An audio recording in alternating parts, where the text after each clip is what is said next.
Okay, let's keep going. We're getting close. Hang in there. I know this is a lot, but it's necessary. So, thinking about the Milgram experiment, again, most participants would have killed the subjects on the other side. Um, 65% of participants administered the 2 out of 3, the maximum dose of electricity while they're hearing people yell out in pain. And I'll include a link to this video as well. But it's pretty striking. They actually people were so distraught, the participants, that they this required that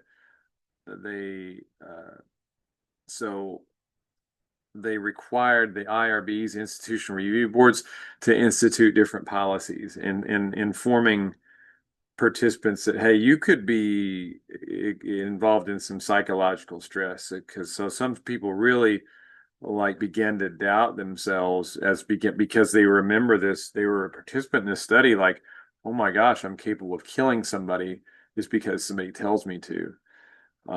So this was a really this was a big study, and it has a lot to say about if you like think about the Russian military, or not the Russian, but think about the German military, where people are saying, you need to execute the Jews. You need to go, you need to shoot them, you need to do this, and under the under the auspices of authority, going ahead and committing, these crimes.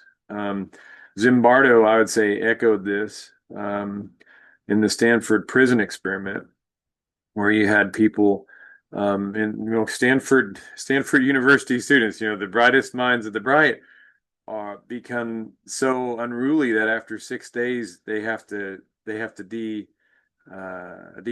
the study.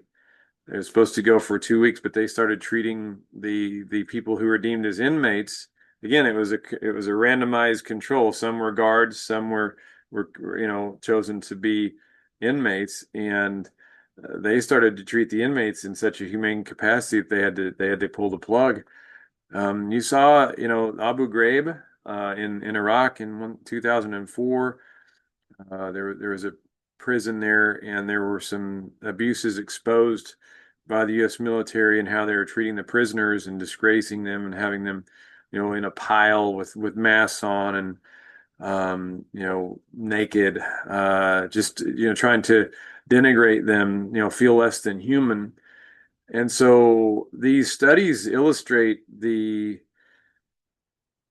really inhuman capacity of humans, that we have the ability to be really ugly to people in really horrible ways, and commit atrocities against people. So um, I fear that our society has lost sight of these things that we are supposed to learn. So I'll stop there. There's a lot to digest this week. There's a discussion board question out there, so please complete the discussion board. I want your own thoughts. And so please pull out, ideas from each one of these studies, or one of the studies, or focus in. But you have some license to go where you want to with this. But I look forward to hearing your thoughts, and I'll see you soon.